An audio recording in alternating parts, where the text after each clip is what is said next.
The White House was quieter in the evenings, when the day's noise had drained out of the corridors and only the most necessary voices remained. In a lamplight softened by winter, a map of Europe lay open on a table like a patient under examination. Rivers traced in blue, borders drawn in lines that looked clean on paper and brutal in practice. Franklin Roosevelt sat close to it, his chair angled not for comfort but for endurance. A cigar burned down slowly, its smoke thin as the season outside, rising and dissolving before it reached the ceiling, like so many plans, so many promises, that could not survive contact with reality. An aide stood with a folder in both hands, reading without flourish, because the words did not require decoration. General George S. Patton believed he could reach Berlin in 90 days. It was not presented as a hope or a speculation. It came with the hard certainty of a machine at full throttle, an assertion that speed itself could become strategy, that momentum could substitute for politics, weather, rivers, and the stubborn refusal of armies to end neatly when the calendar demanded it. Roosevelt did not smile. He did not react the way a crowd reacts to a dare. His gaze moved across the continent, but did not stop at Berlin. He looked past it, as if seeing not a city, but the meaning that had gathered around that name. Berlin was not merely a target on a map, it was a lever on the future, occupation zones, alliances held together by strain, and the silent question of what kind of peace would follow this kind of victory. In coalition war, the capture of a capital could decide more than the war. It could decide what the victors became afterward. There was a small sound in the room, almost nothing, but enough to be noticed in the stillness. The president's fingers tapped the armrest in a familiar rhythm. It was an old habit, born of briefings where numbers did not stay on paper for long, where tonnage became shortages, shortages became stalled divisions, and stalled divisions became casualty lists read in low voices. Roosevelt had learned that behind every confident timetable there was a ledger, and behind every ledger there were mothers who would never again receive a letter written in their son's hand. This was the shape of the tension that would define the story. Patton spoke like a commander chasing a city, measuring success in distance, in roads taken before the enemy could recover. Roosevelt answered like a statesman chasing an outcome, measuring victory not only by the fall of Germany, but by what remained afterward: unity, credibility, restraint, and the fragile architecture of a world that would have to keep living once the shooting stopped. Somewhere between those two men, between the thunder of armored advance and the quiet mathematics of diplomacy, a sentence was being prepared, not to crush Patton's will, and not to flatter it either. A sentence meant to keep the war from becoming a race without rules, a race that could outrun its own purpose. And in that brief pause, Roosevelt's eyes on the map, his fingers tapping time itself, the future seemed to hold its breath. Then the story rewinds, because to understand a 90-day claim, you must first understand the kind of man who makes it. 90 days is the kind of number that makes a war feel containable. Not because it is realistic, but because it is tidy. It turns the chaos of Europe into something that sounds like a timetable, like a train that has already been scheduled to arrive, regardless of weather, broken tracks, or the fact that the passengers are men carrying rifles. In a nation exhausted by years of rationing and casualty lists, a promise measured in weeks does something powerful.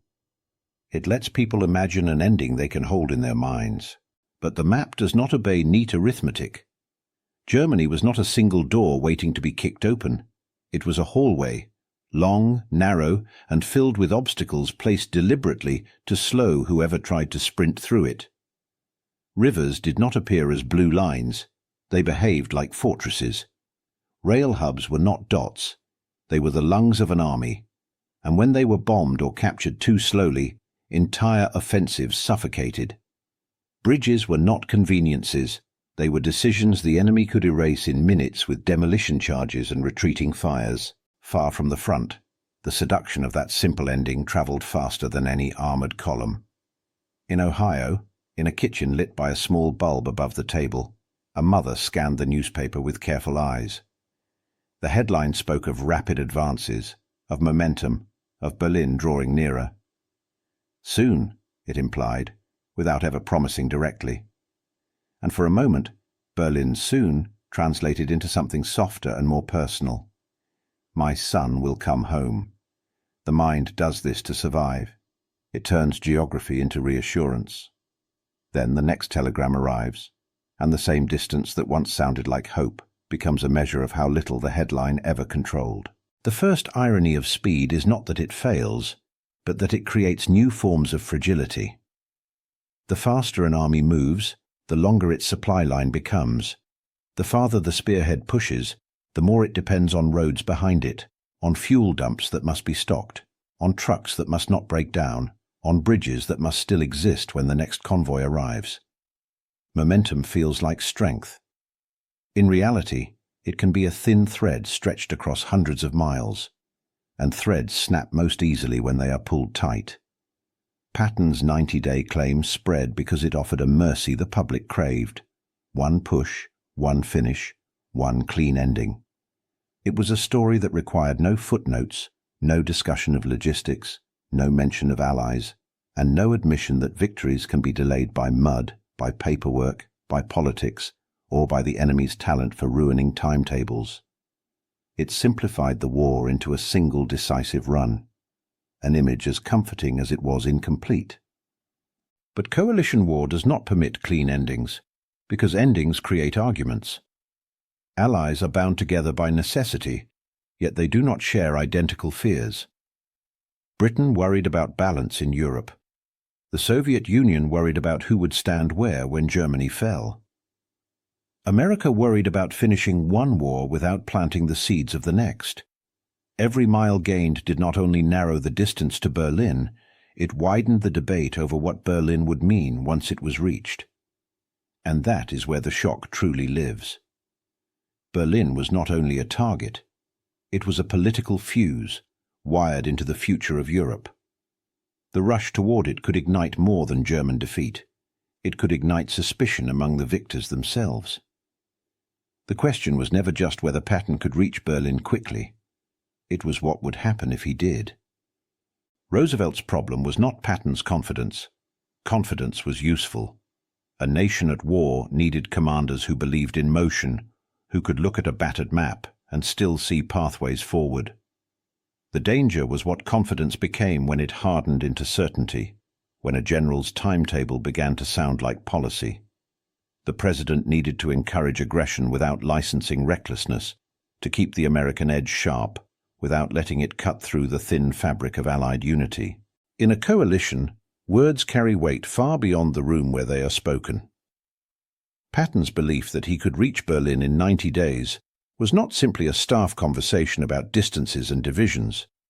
It was a statement that could be repeated, simplified, and eventually treated as a national promise. It could stiffen American resolve and at the same time unsettle British caution and Soviet suspicion. The same sentence that energized soldiers could be interpreted by allies as a warning that America intended to decide the ending alone. In Washington, the response began as paperwork, because in modern war, even emotion is processed through departments. A memo moved across desks in the War Department, drafted and redrafted until the page looked almost worn. Every adjective was handled like ammunition, too soft and it would fail to restrain, too hard and it would humiliate. Praise could become permission, skepticism could become insult. Even a single verb could shift the balance between press forward and stand down. The men who wrote it understood that presidents do not always command with orders. Often they command with tone. This is the quiet mechanism of civilian control, command by language. A president can steer armies without touching a map marker, without naming a single bridge or river. He can do it by defining what kind of war is being fought and what kind of victory is acceptable. In the space of one carefully measured sentence, Roosevelt could affirm Patton's hunger for speed while reminding him, publicly and unmistakably, that objectives are assigned, not claimed. Because the boast itself carried a second hazard. It did not remain a boast for long. In America, Berlin in 90 days sounded like reassurance, like a finish line finally visible after years of fog. In London, it could sound like impatience, a willingness to gamble political stability for symbolic arrival. In Moscow, it could sound like a challenge, an implication that the Western Allies might race for the capital and arrive with claims already written. A claim about Berlin was never just about Berlin. It was about who would speak first when the war ended, and who would be forced to listen. So Roosevelt was not correcting a tactical plan. He was preventing a narrative from taking root, one that could poison diplomacy long before a single tank reached the outskirts of the city. The battlefield he was defending in that moment was not a river crossing or a hedgerow line. It was trust. And trust, once broken, rarely returns in the same form. The reply had to do two jobs: keep Patton dangerous to the enemy and harmless to the alliance. And while Washington measured its words with care, the story must now turn to the man those words were meant to restrain, because Patton did not simply value speed, he worshipped it. For George S. Patton, speed was not merely a preference, it was an ethic. He believed hesitation was a form of cruelty, because every hour a battle lasted was another hour men stayed exposed, another hour artillery could find its range, another hour fear could harden into something permanent. In Patton's mind, mercy did not always look gentle. Sometimes mercy looked like an armored column moving so fast the enemy never had time to recover his balance. End the fighting quickly, and you save lives. That was the creed he carried like a religion. He treated time as a weapon with measurable force. Minutes were bullets, hours were shells. A pause was not neutral, it was a gift to the enemy. It allowed Germans to dig in, to lay mines, to move reserves, to demolish bridges and clog roads with wreckage. Patton spoke of momentum the way other men spoke of firepower, because he understood that a war could be lost not only by defeat, but by delay. At the front edge of an advance, being late could be as fatal as being outgunned. There were mornings when this faith seemed to burn straight through him.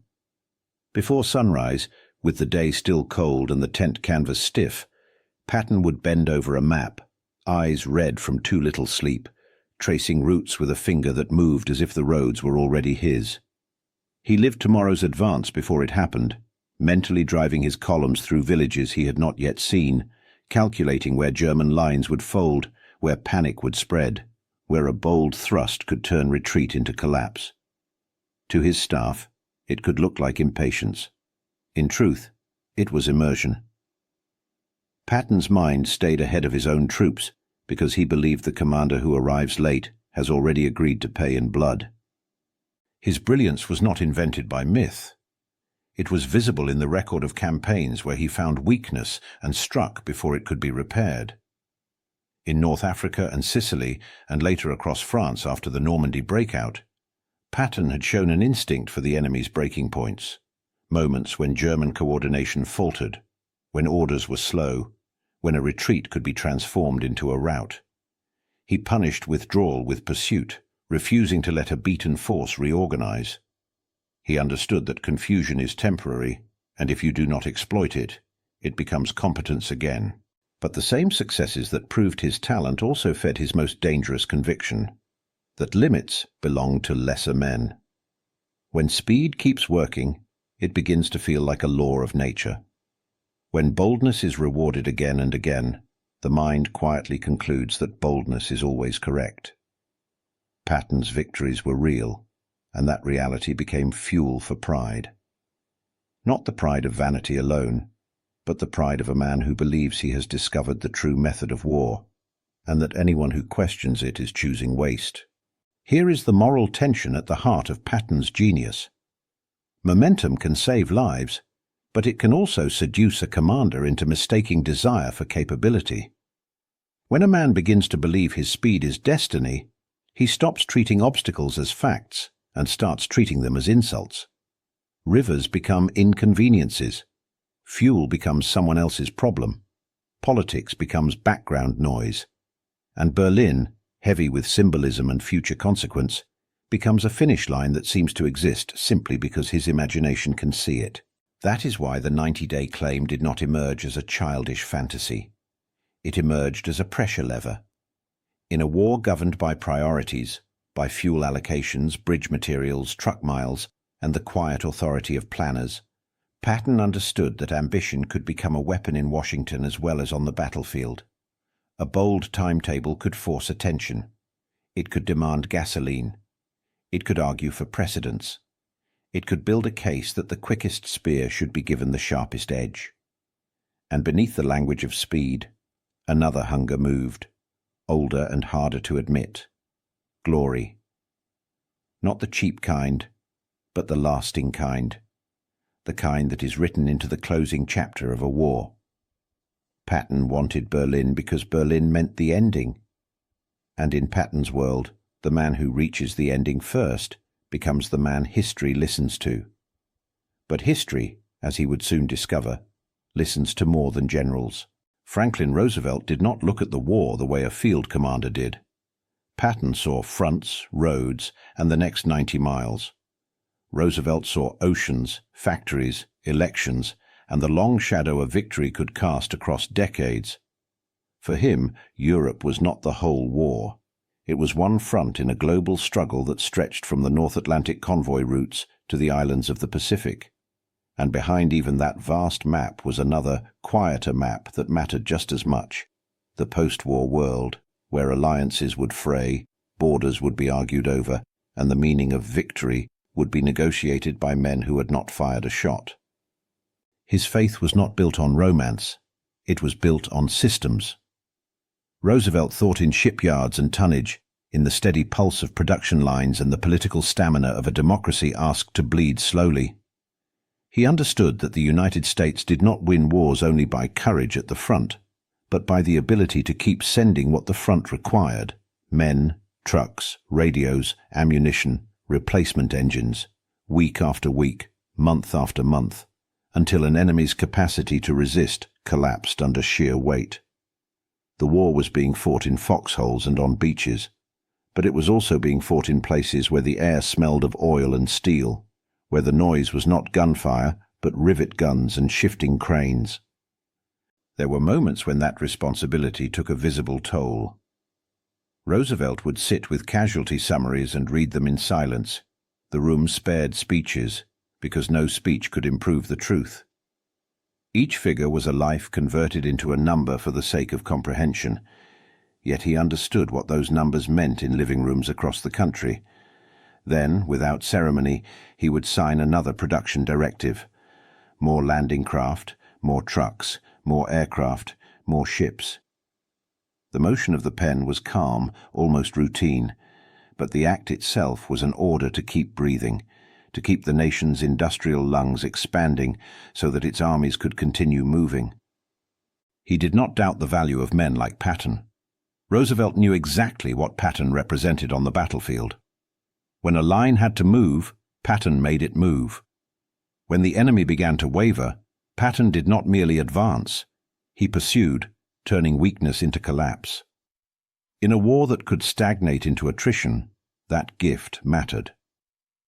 Patton was a tool of motion in an age where motion could be the difference between ending a campaign in weeks or watching it drag into seasons.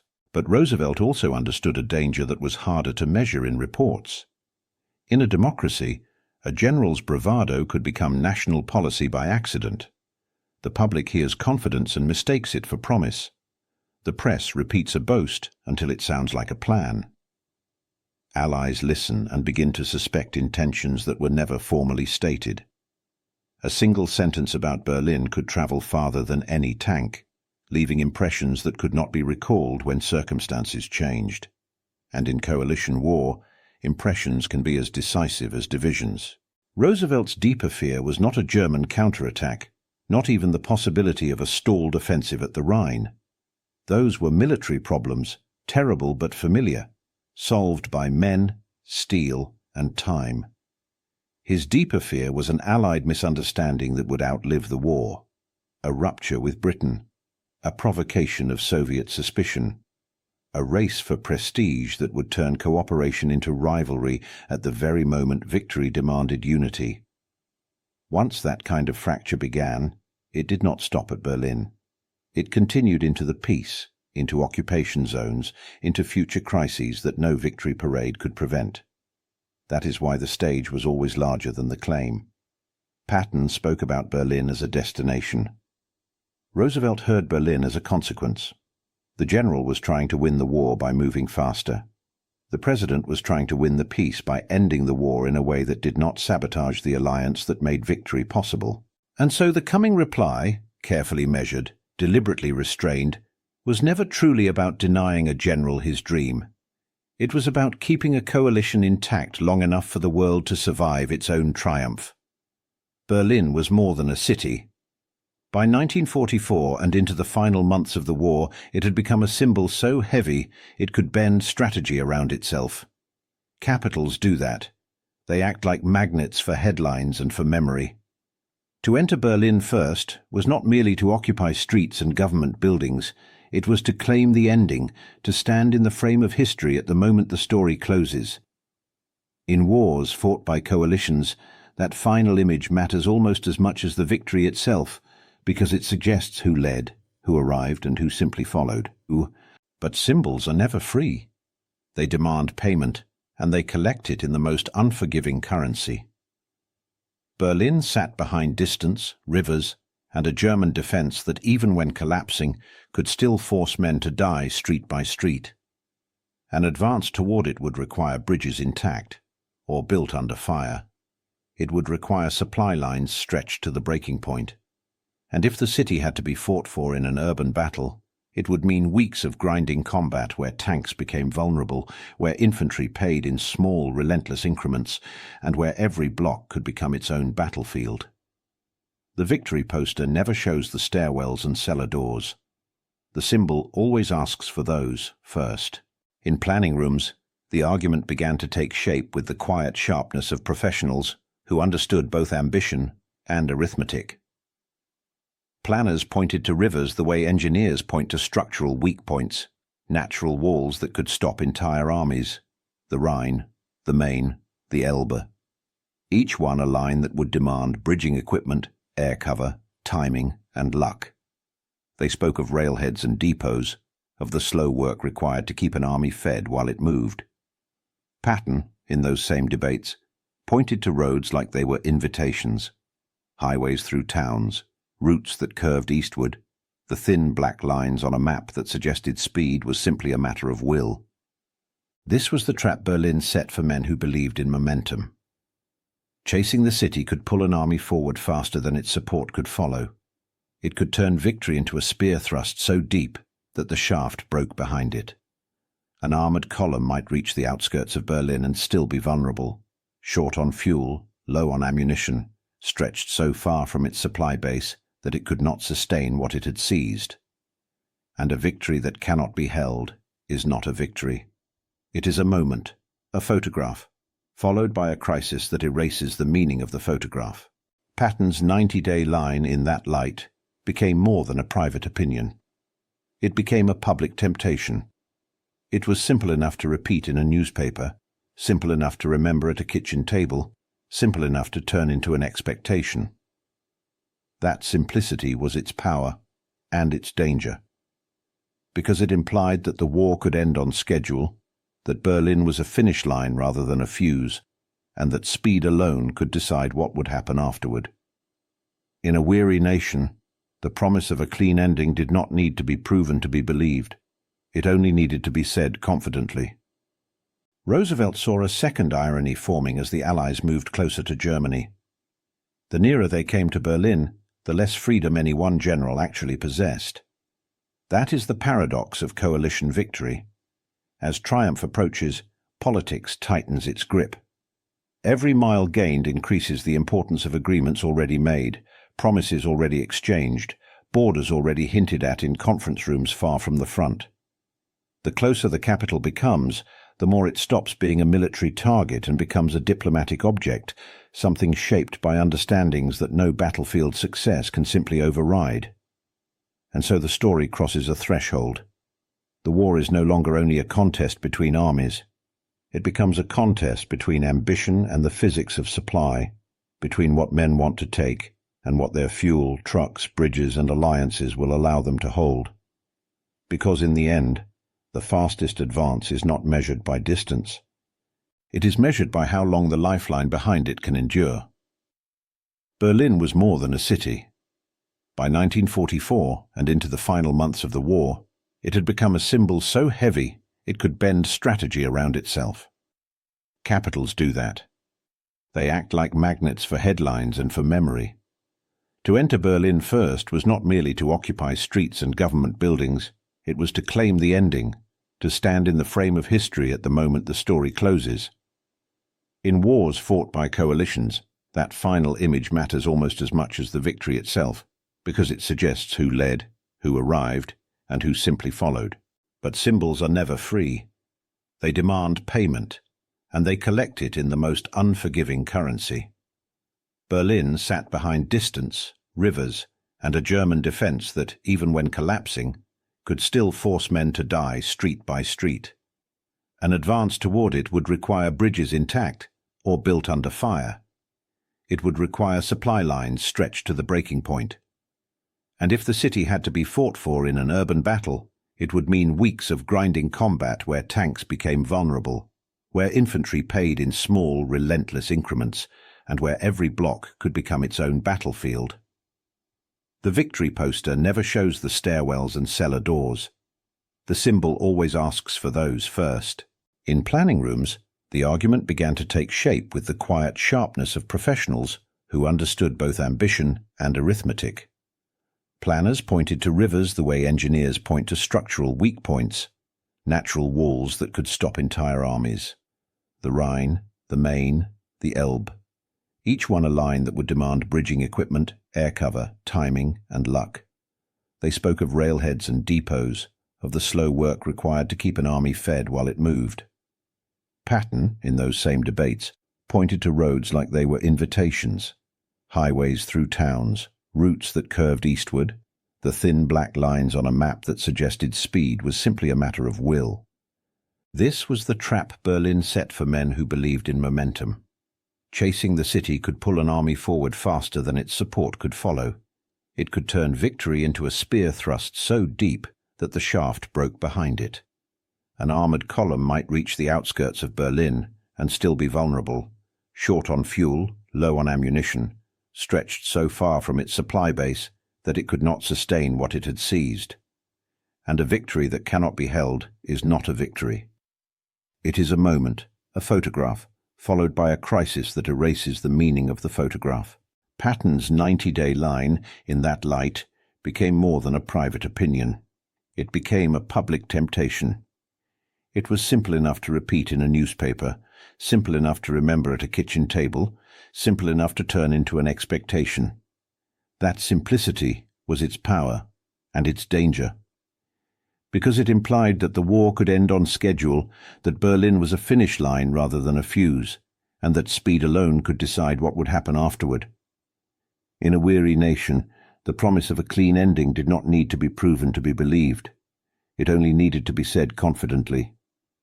Roosevelt saw a second irony forming as the Allies moved closer to Germany. The nearer they came to Berlin, the less freedom any one general actually possessed. That is the paradox of coalition victory.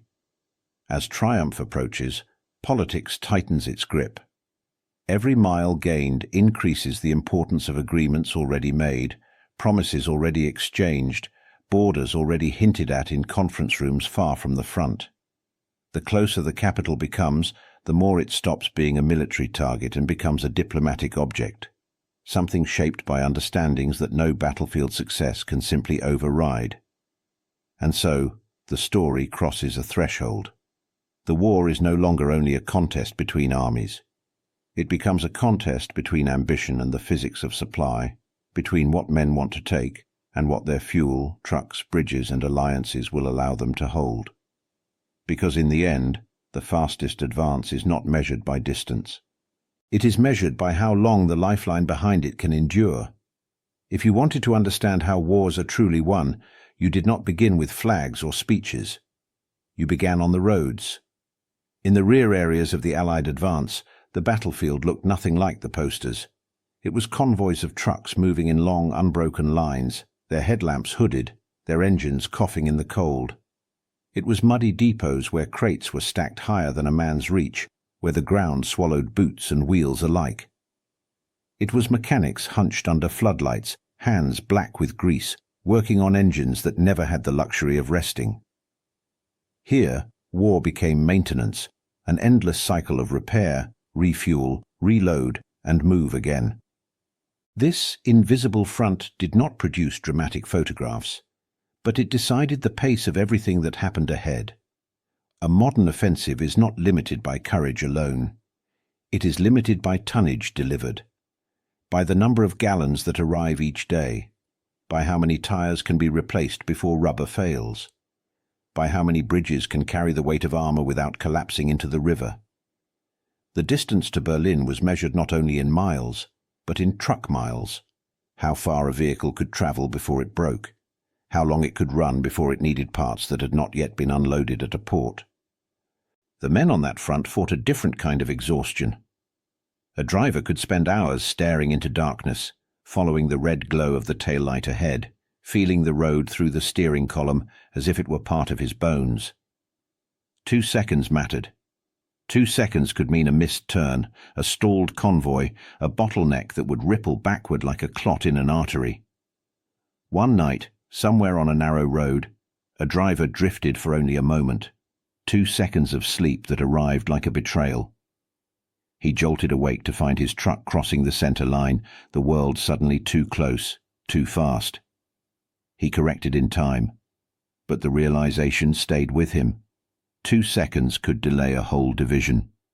Not because the division was weak, but because the division was hungry, and hunger travels at the speed of logistics. This was where Patton's genius revealed itself in a form that did not always appear in maps and arrows. Patton understood that gasoline was ammunition. Without it, tanks were steel bunkers. Trucks became dead weight. Radios still worked, but orders could not move. He fought for fuel the way others fought for artillery shells, pressing higher headquarters for priority, arguing that speed was not a luxury, but a weapon. In his mind, the enemy's weakness was a brief window. If you missed it, you paid later in blood. Fuel to Patton was time-made liquid. Yet the same reality that Patton felt in his bones was being calculated in Washington in a colder language. Roosevelt's staff did not smell diesel at the roadside. They saw columns of numbers, shipping schedules, port capacities, rail repair rates, daily consumption estimates. They knew that a division could burn through fuel at a rate that made bold promises fragile. They knew that the destruction of a single rail bridge could shift an entire supply plan, that rain could turn roads into glue, that a shortage of trucks could force armies to choose between advancing and eating. In the war rooms, the arithmetic was impersonal, but its consequences were not. Those spreadsheets determined which units moved and which units waited, which men fought tomorrow and which men fought hungry. The revelation was simple and unforgiving. A 90-day promise was meaningless unless ports, railheads, and bridges agreed to it. France's ports had been damaged or denied for months, and every mile east stretched supply lines farther from the coast. Rail networks had to be rebuilt behind the advance. Truck columns had to compensate for broken tracks, torn roads, and demolished crossings. Every advance created new distance that had to be fed. The faster the spear pushed, the more everything behind it had to race just to keep up. Momentum, the very thing Patton worshipped, demanded continuous nourishment. Without it, speed did not merely slow, it collapsed. In that environment, strategy could not remain pure. It became an argument over resources. When supply tightened, every commander could make a case for why his front should be fed first. Each one could claim that one more allotment of gasoline, one more convoy of ammunition, one more stack of bridging material would end the war sooner. It was not always selfishness. It was the logic of warfare under scarcity. But scarcity does something dangerous. It turns allies into competitors and priorities into resentments. A shortage of fuel can create a shortage of trust. And as the Allied armies pressed deeper into Europe, the romance of a straight dash to Berlin began to collide with the unglamorous truth that decided everything. Because the war was not only being fought against Germany, it was being fought against distance itself, and distance always demands payment. As the Allied armies pushed toward Germany, the landscape itself began to resemble an enemy order of battle. Not because the hills were high or the forests impenetrable, but because the rivers arrived one after another, broad, cold, deliberate. On a map, they looked like clean blue lines. On the ground, they behaved like fortresses. Each one forced the same ugly question. How do you move an army across water while the enemy is watching, calculating and waiting to turn the crossing into a killing ground? And above it all, the weather became a kind of artillery of its own. Rain that turned approach roads into mud, fog that grounded aircraft, swollen currents that punished any bridge built in haste. The approach was no longer a single sweep of arrows. It became a chain of obstacles, a sequence of required victories against physics. Bridges had to be built, not found. Air cover had to be arranged with precision because a crossing done without protection invited German guns to do what they did best: hit exposed men when they had nowhere to go but forward or down. Engineers, who rarely appeared in heroic stories, became as vital as infantry. They carried the war on their backs in timber, steel and cable, and when they succeeded, armies flowed. When they failed, entire offensives froze in place. From a macro distance, a river crossing was a coordinated machine. Smoke laid down to blind enemy observers, artillery pounding suspected positions, fighter bombers circling for targets, and bridging units timing every movement like a surgeon. But on the riverbank, the truth was simpler and harsher. Men went to work under fire because there was no other way to cross. The slow violence of it was not always visible as a single explosion. It was the steady pressure of shells falling into water and earth, the constant knowledge that a mistake would not merely kill a man, it would delay an army. In the grey light of a crossing, a combat engineer knelt low, hands cold and wet, setting planks into place while the river pulled at everything. Shells struck the water with hard, sudden splashes, sending up columns that fell back like rain. The engineer tightened a bolt, then another, working with the careful discipline of someone building more than a bridge. He was building the next mile of history, one piece at a time. Around him, others did the same, lifting sections, guiding cables, hammering pins, each movement small, repetitive, and utterly decisive. In moments like these, the war was not decided by a grand maneuver, but by whether a single plank held. For Patton, whose mind was tuned to speed, every river posed a private test. A river did not care about momentum. It did not respect confidence. It demanded time, survey time, engineering time, time to gather materials, time to coordinate cover, time to push the first fragile crossings into place. Patton believed time could be taken by force of will, but rivers did not negotiate. They only punished impatience. The faster he wanted to go, the more he was forced to wait for the slow, unglamorous work that made speed possible. In that waiting, optimism had to wrestle with reality, and reality carried another lesson that grew sharper with every mile. Speed was not simply forward motion. Speed was the ability to keep an army fed while moving. It was fuel arriving at the right hour. It was ammunition not stuck behind a destroyed bridge. It was rations and medical supplies and spare parts flowing across the same crossings that tanks needed. A river did not only block the spearhead, it threatened the whole system behind it. If the crossing could not carry trucks and heavy loads, the advance might reach the far bank, and then die there, immobilized by its own hunger. This is where Roosevelt's caution began to sound less like restraint and more like realism. To a commander in the field, hesitation could feel like cowardice. To a president watching the war as a global equation, hesitation could be discipline. Every crossing required resources, and resources were finite. Every push forward created longer supply lines, and longer supply lines became vulnerable. The question was not only how fast Patton could move, but whether the coalition could sustain that movement without breaking something more important than a timetable. The rivers also carried a strategic rhythm that no speech could overrule. Behind each one lay the next. The Rhine, a barrier of width and symbolism. The Main, smaller but still decisive. The Elbe, closer to Berlin and closer to political boundaries already discussed in distant conference rooms. Each river demanded the same expenditure of energy and life, and each crossing consumed time Patton wished to spend elsewhere. And the nearer the Allies came to Germany's heartland, the more the Germans fought like an army trying to buy days, not because they believed they could win, but because days could change the terms of surrender. By the time Berlin came fully into view as a strategic possibility, the uncomfortable truth had already been written into the terrain. The capital was not guarded by a single obstacle that could be overcome with one brilliant rush. It sat behind multiple rivers, each one waiting to behave like a division of its own. There was a battlefield that did not smell of cordite and did not echo with artillery, yet it shaped the war as surely as any river line.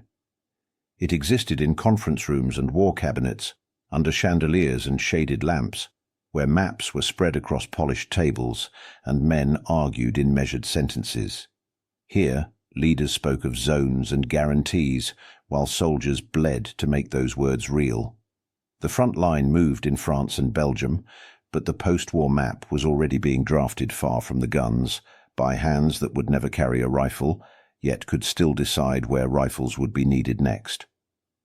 This third battlefield was the alliance itself. It was not a simple partnership. It was a machine built from different fears. Britain carried the memory of 1914 and 1939 like a scar, anxious about European balance and wary of any outcome that replaced one continental threat with another.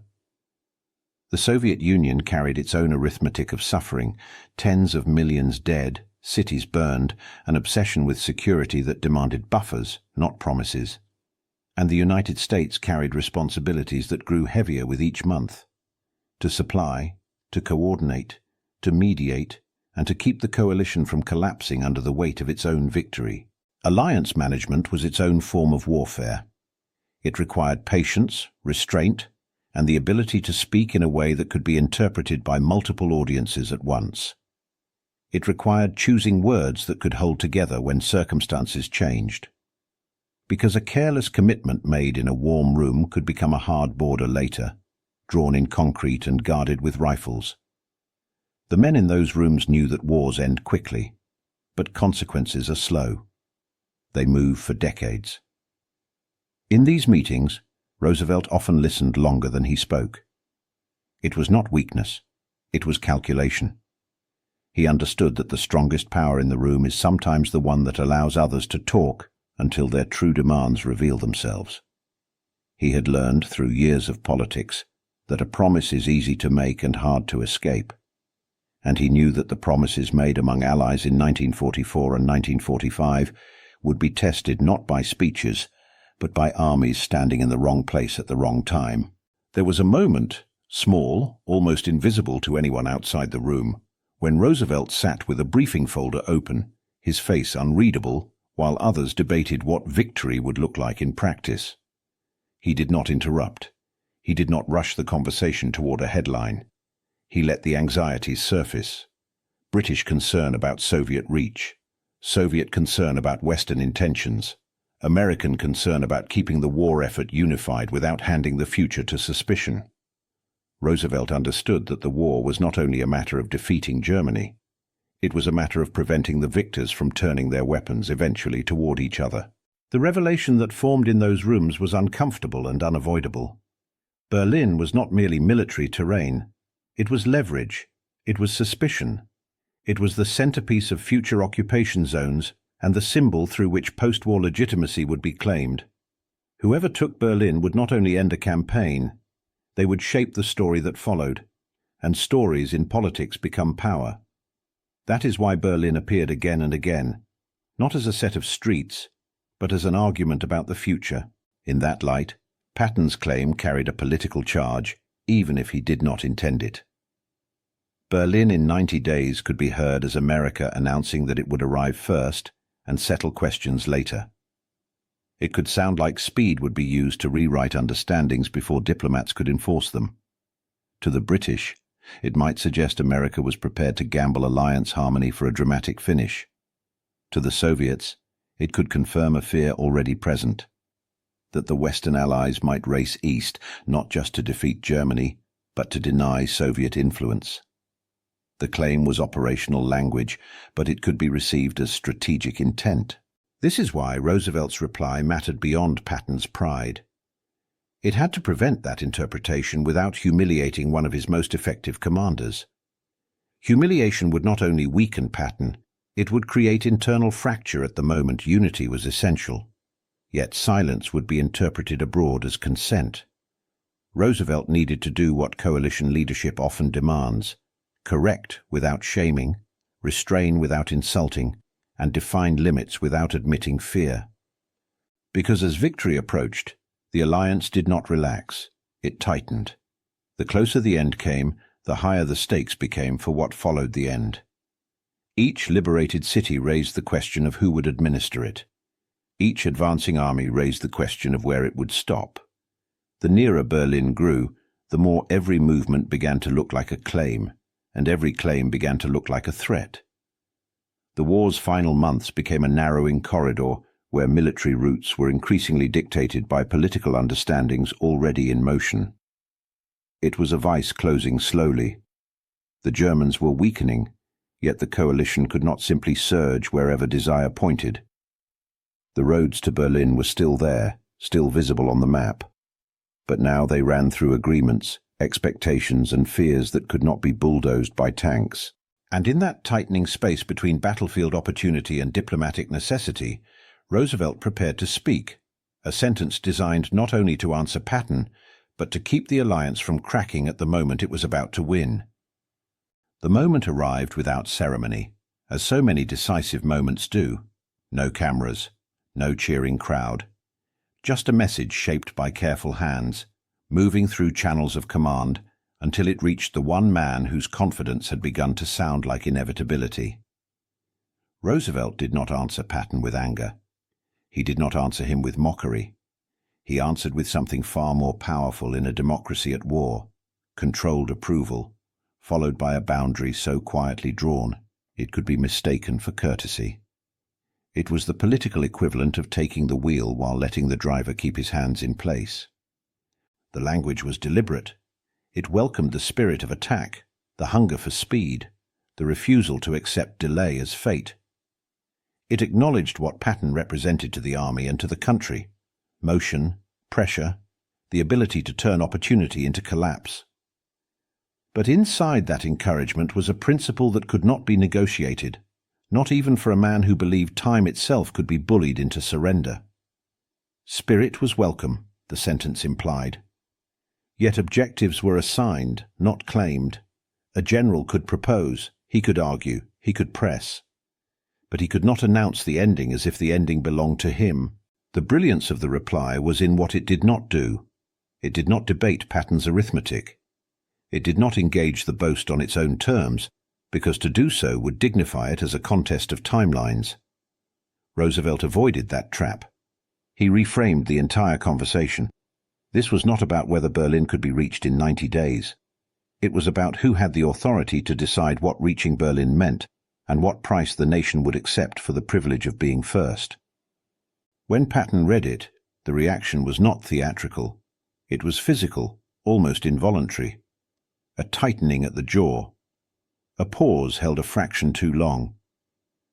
To many readers, the message would have sounded like encouragement, an affirmation of Patton's drive, and an invitation to keep pressing. But Patton heard something else beneath the words. He heard a leash. He heard the reminder that speed, however glorious, did not grant ownership. He could thrust forward, but he would do so on a line of command that ended not in his headquarters, but in Washington. It is here that the nature of civilian control becomes visible in its most subtle form. In wartime, civilian authority does not always appear as a shouted order. Often it appears as limitation, lines drawn on maps, priorities set in shipping schedules, and sentences crafted carefully enough to restrain without provoking open defiance. The president does not need to tell a general how to take a town. He needs to tell him what kind of war the nation is fighting and what kind of victory it is permitted to pursue. Roosevelt's staff understood this as clearly as Roosevelt did. and they reinforced it in the language that commanders could not ignore. Berlin, they insisted, was not a trophy. It was a liability if taken at the wrong cost. It could absorb divisions into street fighting while other fronts still required attention. It could stretch supply lines past sustainable limits. It could ignite distrust among allies whose cooperation was not a courtesy, but a necessity. In the last months of the war, the enemy was not only Germany's remaining strength. The enemy was also the temptation to win in a way that made the peace unworkable. This was the turning point. Patton remained the spear, sharp, fast, and dangerous. He would still drive his men forward with relentless energy. He would still seek collapse points and punish retreat. He would still, when permitted, turn the battlefield into a chase rather than a siege. But the spear did not choose the target. The spear was aimed. It was guided by a hand that measured victory not by dramatic arrival, but by stability after arrival. In a quieter sense, this was also a verdict on the nature of modern war. Even the most brilliant operational commander could not escape the reality that war had become a vast system, an alliance of nations, an industrial machine, a diplomatic structure balanced on trust. The battlefield was still lethal and immediate, but it was no longer sovereign. The closer the armies came to Germany's heart, the more strategic choices belonged to politics and logistics as much as to generals.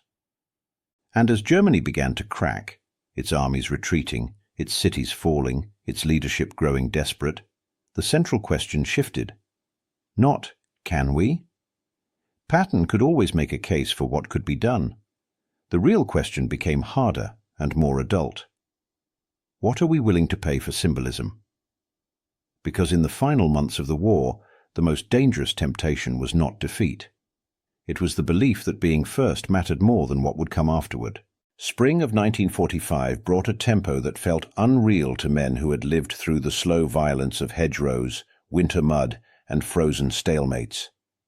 The Allied columns surged eastward in long, disciplined streams, tanks, trucks, half-tracks, artillery, ambulances, moving through towns that had once taken weeks to reach. Bridges captured intact became small miracles, and each intact span across a river or canal felt like a door left open by mistake. In those weeks, the map changed daily. Germany, which had once seemed like an iron wall, now appeared to be cracking under the weight of relentless pressure and exhaustion. The speed did something to morale that no speech could replicate. Soldiers stood on roadside verges watching convoys roll by and felt, for the first time, that the war had a direction that led somewhere final. In foxholes and on truck beds, the talk turned toward Berlin, not always with arrogance, often with a kind of longing. They spoke of it as if it were a finish line, because hope needs a city to picture. Berlin became shorthand for home, for survival, for the end of waking up under the same sky of war. In their minds, the capital was not a diplomatic object. It was a name on a postcard that would never be written if the war did not end. Patton fed that momentum like a man who understood how quickly it could fade. He drove his formations hard, demanding movement, punishing delay, and using shock and speed to prevent organized German withdrawal. Retreating armies are most dangerous when they have time to become orderly. Patton aimed to deny them that. He struck through gaps, seized road junctions, and turned broken resistance into scattered flight. The idea was not simply to defeat the enemy, but to keep him off balance long enough that he could not rebuild coherence. In the mind of Patton, every pause was the enemy's chance to regain his breath. And yet, as the advance accelerated, a strange resistance began to appear, one that did not wear a German uniform. It came in the form of boundaries, lines on maps that were not drawn by the enemy, yet stopped armies as surely as machine gun fire. Orders that redirected thrusts, slowed pursuit, and imposed limits that felt unnatural to men who could see open roads ahead. A unit might be poised to dash onward, only to be told to halt, to shift, to wait for coordination. In the field, it could feel like sabotage. In reality, it was something else. the machinery of coalition war asserting itself at the moment victory seemed closest. To the men moving east, the lines were invisible until they were encountered. One day the road was open. The next day it was not your axis. One day a bridge was seized with blood and nerve. The next day the advance beyond it was restrained by an agreement made hundreds of miles away. There were no German mines in those lines. There was only politics, firm and quiet, the kind that does not explode, but still kills momentum. The soldiers could not see the conference tables, the cables, the understanding between allies about who would occupy what and what would happen when the German state finally collapsed. They only felt the sudden friction against their forward motion. The revelation behind that friction was sobering. The war was being ended by design, not by impulse. This was not a race to the last trophy. It was a managed conclusion, shaped by the knowledge that the peace would have to be constructed immediately after. When the guns stopped, millions would still be displaced, governments would be absent or shattered, borders would be disputed, and mistrust between victors would begin to grow in the vacuum left by a common enemy. To end the war carelessly was to begin the next era carelessly. Roosevelt's boundary, once merely a sentence, now expressed itself as a system of restraint. Patton sensed this with the instincts of a man who could smell hesitation the way others smelled smoke. He felt that the ending was being managed, and to him, management felt like denial. Not denial of victory. Victory was visible everywhere, but denial of the kind of ending he believed was deserved. Decisive, dramatic, unmistakably American in its speed. Patton had spent his life believing that willpower and motion were the purest forms of leadership. Now he was confronting a different form of leadership, one that measured not only what could be taken, but what should be left for others to take, and what should be avoided altogether.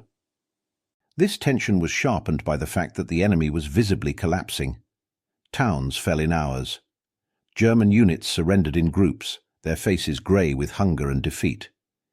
Each day that passed made Berlin seem less like a fortress and more like a prize waiting at the end of a road. And the closer that prize appeared, the more intolerable restraint became to men who had lived with restraint forced upon them by the enemy for years. When you can almost touch the ending, being told to slow down feels like an injustice. But the war did not belong to any one commander, and the ending did not belong to any one army. The closer the capital came, the more it became a question not of speed, but of ownership. Who would enter, who would administer, who would claim the last image, and who would accept the consequences of claiming it. In the spring air of 1945, with Germany falling apart in front of them, the pressure rose not because the enemy was growing stronger, but because the meaning of victory was about to be decided. The climax of this story does not arrive with a tank bursting through a gate or a flag rising over a smoking ruin. It arrives in something quieter and more final. Berlin's fate is decided before it is reached. Not by the speed of any one army, and not by the hunger of any one commander, but by alliance decisions and anticipated costs. Decisions made with full knowledge that the last victories of a war can be the most expensive, and that the shape of the peace will be determined in the same breath as the final surrender. By early 1945, the operational picture offered possibilities. Western Allied forces had the momentum. German units were retreating, surrendering, dissolving. Roads opened faster than planners could redraw arrows. To a man like Patton, it was the very moment he had always believed in, the moment when pressure becomes destiny and pursuit becomes the cleanest form of killing. Yet even as the roads opened, invisible constraints hardened. The map was beginning to contain not only geography but agreements. And agreements do not yield to inspiration. In one staff setting, hardly dramatic and yet deeply revealing, Patton leaned over a map and drove a finger down toward Berlin as if the paper itself were to blame. The gesture was sharp, almost violent, a small stab that had nothing to do with fear of the enemy. Patton did not doubt German resistance could be broken. He doubted the logic of restraint. To him, the refusal to push for the capital felt like refusing to close a door when the hinge was already broken. It felt like stopping before the end out of some abstract caution that had no place in the brutal clarity of war. But the arithmetic against Berlin was not abstract. It was cold and specific. Urban fighting was not open country maneuver. It was attrition by room, staircase, and intersection. Tanks that dominated fields became vulnerable among rubble and narrow streets. Infantry paid in casualties that could not be offset by speed, because speed does not clear cellars. And there was the risk that rarely appeared on posters, but haunted commanders and politicians alike.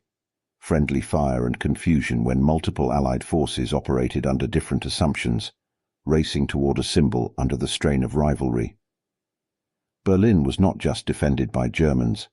It was defended by the fog of a coalition reaching its most politically charged point. Beyond that lay the risk Roosevelt feared most: political rupture. If the Western Allies pushed aggressively toward Berlin in defiance of understandings with the Soviets, it could confirm every suspicion in Moscow that the war was being used to shape the post-war world unilaterally. The enemy might be collapsing, but the alliance itself could fracture at the moment of victory. The cost of Berlin was not measured only in bodies. It was measured in trust, and trust, once broken, is not rebuilt by celebrations. Here the narrator must state an uncomfortable truth about decisive moments. Sometimes the most decisive battles are avoided, not fought. Not because commanders lack courage, and not because nations suddenly grow timid, but because the consequences of a battle can be worse than its reward. The public imagines history as a series of bold strokes, each one proving virtue. In reality, statesmanship often consists of refusing a stroke that would satisfy pride and endanger the future. There are victories that poison the peace. There are trophies that become liabilities the moment they are seized. Roosevelt's earlier boundary now reads less like restraint and more like foresight. His sentence, measured, careful, untheatrical, was not an attempt to deny ambition. It was an attempt to prevent ambition from setting the post-war world on fire. Roosevelt understood that the war would end, and the victors would inherit a continent in ruins and an alliance already full of hidden strain. If the ending became a race, the peace would begin as an argument. If Berlin became a contest of arrival, then occupation, reconstruction, and the new balance of power would begin under a cloud of resentment. This is where the meaning of 90 days collapses into its true form. It was never merely a timetable. It was a claim for primacy, an attempt, conscious or not, to position one commander and one nation at the center of the closing scene. It was the language of speed used as political leverage. To say Berlin in 90 days was to say more than, "I can do it." It was to imply, "I should be allowed to do it," and by extension, "I should be the one history remembers as ending it." And the irony is that Berlin, the city that seemed to demand motion, was controlled by agreements long before it became a city entered by tanks. The symbol that drew armies forward was, in the end, governed by lines drawn in conference rooms, by expectations set between allies, by the quiet power of decisions made with an eye on consequences rather than headlines. The capital still sat there on the map, heavy and tempting.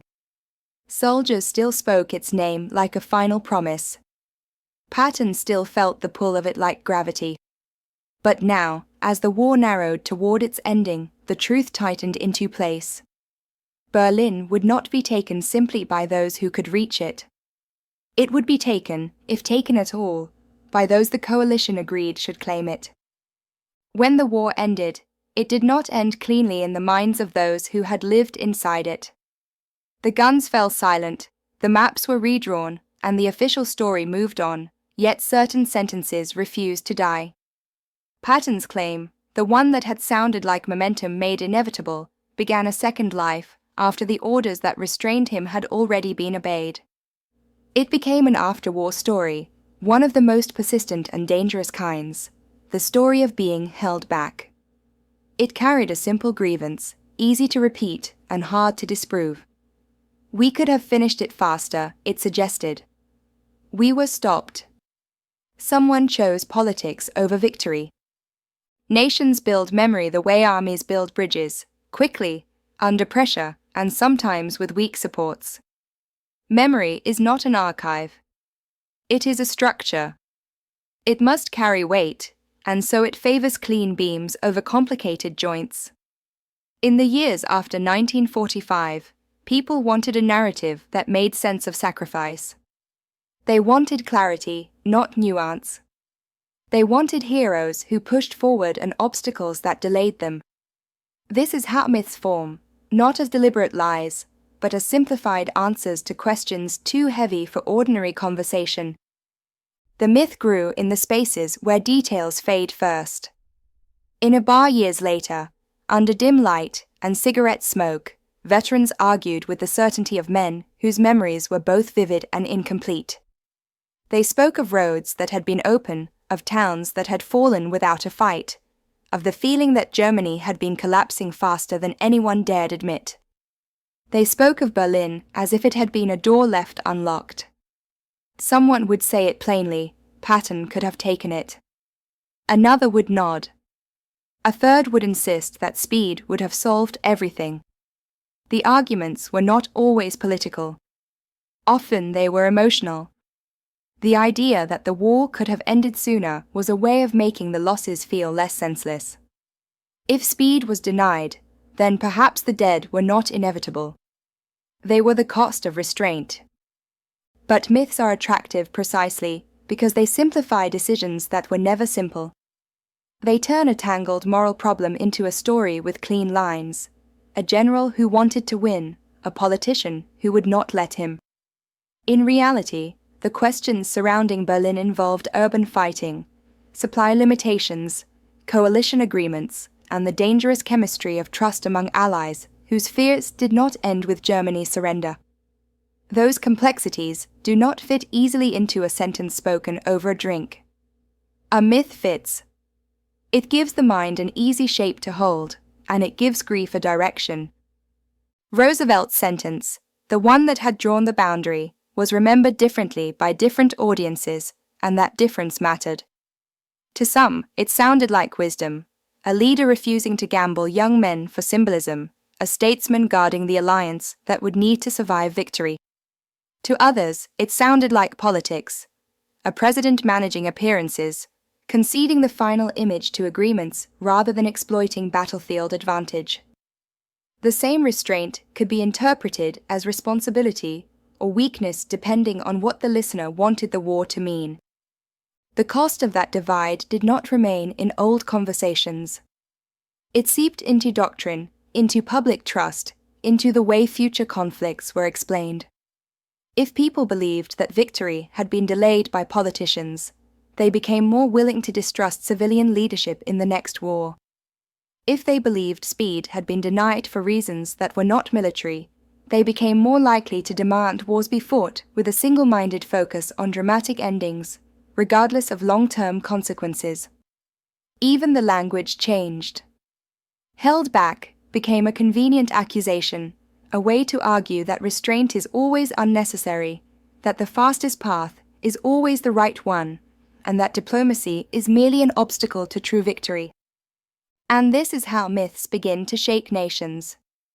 They offer a lesson, but not always the right one. They teach that history is won by those who push hardest and lost by those who hesitate. They teach that politics is an impurity in war rather than the inevitable continuation of war by another means. They teach that symbols justify costs, and that costs are acceptable as long as the final image is satisfying. Yet the real lesson of Berlin, of why it was treated as a fuse and not a trophy, was the opposite. The most responsible victories are often the ones that refuse to chase the most tempting symbol. The hardest decisions are sometimes the ones that do not produce a dramatic photograph. That kind of restraint rarely becomes a legend, because legends prefer motion. And so the myth survived the orders, repeating itself in different forms, in different decades, always persuasive, always incomplete. It promised a simpler world than the one Roosevelt had been trying to manage. And when myth replaces policy, a nation begins to drift, slowly, almost invisibly, toward the next unnecessary battle. Patton's brilliance does not require defense, because it is visible in the record of what he did when the moment allowed it. Speed, in the hands of a commander who understands collapse, can save lives. It can prevent an enemy from regrouping, deny him time to dig in, and turn what might have become a drawn-out campaign into a rapid disintegration. Patton's armoured thrusts after the breakout from Normandy showed how momentum could break the rhythm of German defence. He proved that war is not only a contest of firepower, but of tempo, of forcing the enemy to react until reaction becomes failure. But speed is not a moral good by itself. It is an instrument, and instruments can be used for mercy or for vanity. The same momentum that ends a war quickly can also spend lives for symbols, because symbols demand spectacle. They demand the dramatic entry, the famous photograph, the final capture that closes the story in one perfect frame. And the closer an army comes to a symbol like Berlin, the more dangerous the temptation becomes to treat that frame as worth any price. It is one thing to move quickly to reduce suffering. It is another to move quickly to win an argument about who arrived first. The war, when viewed from the level of maps and headquarters, can begin to feel like a sequence of options. Take this city. Cross that river. Push here, not there. But the true cost of those options is always paid in names. Somewhere behind every decision sits a list, typed, stamped, read aloud in rooms where no one speaks after the reading ends. In one such moment, a casualty list is read in silence. Not for drama. For accuracy. The men in the room do not need to be reminded what it means. They know that each line represents a family rearranged by absence, a future erased, a chair left empty at a table. And in that silence is a truth that no myth can soften, could have never carries the weight of did. Speculation is cheap. The ledger is not. This is where moral accounting begins, and where the highest command reveals itself. It is not only choosing what to attack. It is choosing what not to chase, even when you can almost touch it. That is the kind of decision that rarely receives applause, because it does not look like courage in the traditional sense. It looks like restraint. It looks like refusing to satisfy the hunger for a clean ending. Yet it is often the most responsible choice a nation can make, because the last miles of a war can be the most expensive, and the damage done in those miles can outlast the victory itself. Roosevelt's restraint, in that light, becomes a form of moral leadership. Not perfect, not sentimental, but rooted in a refusal to trade young men for a headline. He understood that Berlin could be taken at a cost that would be borne by infantrymen and their families, and at a political cost that would shape the post-war world. He understood that a president's duty is not to provide the most dramatic ending, but the most sustainable one. His boundary was not an insult to courage. It was an acknowledgement that courage without judgment is merely motion. Patton, meanwhile, becomes more complex when seen through this lens. His frustration was not childish.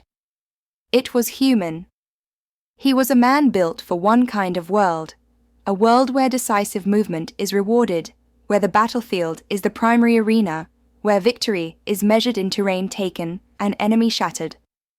Yet he was living in another world, one where the ending of the war was inseparable from the construction of the peace, where allies were both partners and future competitors, and where political agreements could stop an advance as effectively as an enemy division. Patton's anger was the anger of a craftsman being told his tools cannot be used to their full extent, not because they don't work, but because the building being constructed is larger than his craft. In the end, the moral tension does not require the audience to choose a villain.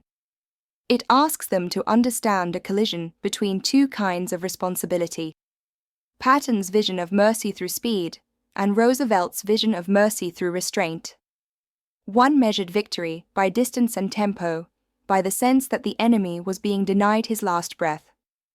The other measured victory by what remained afterward, by whether the alliance survived, whether the peace could be held, whether the victory did not plant the next war in the soil of triumph. And that is the core irony that lingers when the maps are folded away. The general measured victory by how far the army could go. The president measured it by what the world would become once it got there. We return to the White House the way a story returns to its first room, when it is ready to tell the audience what the room truly meant. The map is still there, and the air still carries the faint residue of smoke and fatigue. But now the war has moved on from the moment of the claim, and the claim has been absorbed into something larger: orders, priorities, boundaries. Roosevelt's sentence, once just ink and caution, has left the room. It travels through the army like a quiet current, not shouted, not celebrated, simply accepted as the shape of reality. It enters headquarters briefings. It becomes embedded in staff language. It appears in the way operations are discussed, with energy permitted, but with limits understood. This is how decisions at the highest level often function. They do not announce themselves as dramatic turning points. They spread. They become normal. They become the invisible frame inside which everyone else acts. In the field, soldiers do not recite presidential sentences.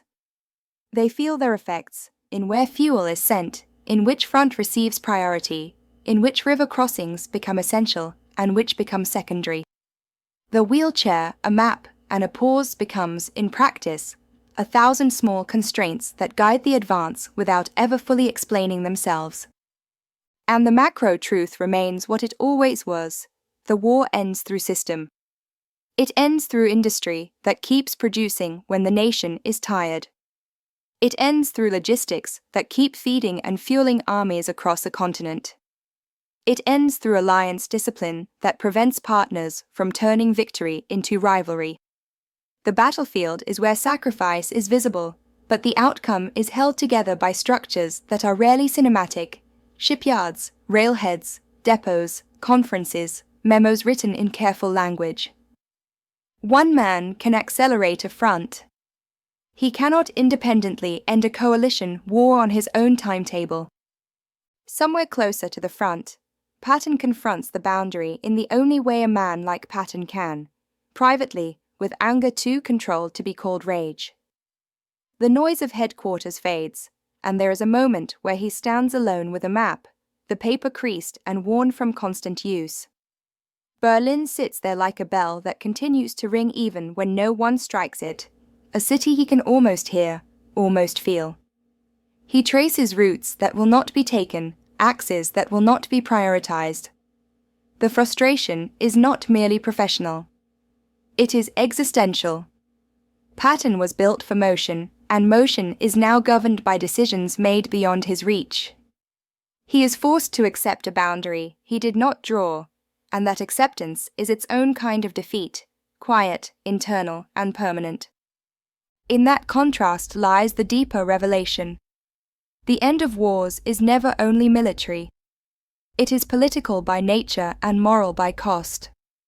Strategy is not simply the art of defeating the enemy, it is the art of deciding what kind of world will follow the defeat. A capital can be conquered in days, but the consequences of conquering it can last generations. That is why the final months of the war carried a tension that no battlefield map could fully show. The victors were not only ending a conflict, they were beginning an era.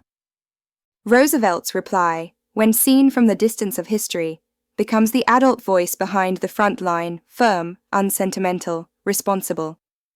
It does not thrill the imagination the way Patton's 90-day dream does. It does not offer the satisfaction of a straight dash and a single dramatic photograph. Instead, it offers something harder, a victory that does not sabotage the peace. Roosevelt understood that the temptation of Berlin was not just tactical. It was psychological.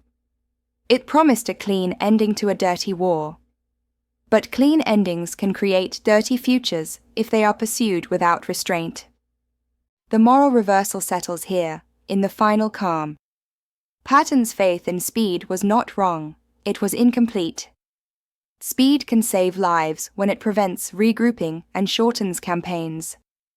Yet the fastest route is not always the right one, especially when the destination controls the future. Berlin was not only a city to be reached. It was a symbol that would shape trust, occupation, and the balance of power once the shooting stopped. To race for it without regard for those consequences would have been to treat the last chapter as more important than the book that followed. History does not erase Patton's genius, and it does not sanctify Roosevelt's restraint as perfection. It simply reveals what each man represented. Patton was the instrument of motion, the commander who could make the line move when others stalled. Roosevelt was the keeper of outcome, the leader tasked with ensuring that the end of the war did not create the opening scene of the next. In their collision is the final lesson: in modern war, glory is easy to imagine and difficult to justify. Responsibility is rarely glamorous, but it is often what keeps victory from turning poisonous. And so the story closes where it began, with a sentence that did not need to be loud to be final, carried through an army that still wanted Berlin, governed by a coalition that needed something more than desire. Patton offered a 90-day dream. Roosevelt answered with the longer truth that kept victory from breaking the peace.